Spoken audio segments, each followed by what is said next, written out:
8:30 ବାଜିନି କୋଉ ଭଳିଆ ଖରା ଦେଖନ୍ତୁ। ଏତେ ଜୋରେ ଖରା ହେଉଛି କହିବାକୁ ନାହିଁ। ଖରାକୁ ଦେଖିକି ଆମ ପାଇଁ ବନେଇଦେଲି ପଖାଳ ଭାତ, ପିଲାମାନଙ୍କ ପାଇଁ ଭାତ ଡାଲମା।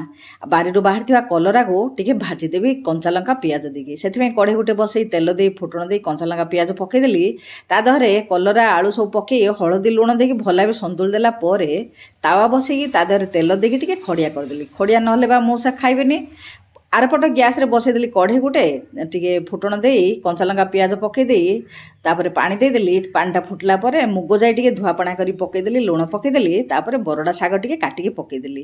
କାଲି ଆଣିଥିଲେ ବରଡ଼ା ଶାଗ ମଉସା, ଭାଜି ନଥିଲି ରଖିଦେଇଥିଲି।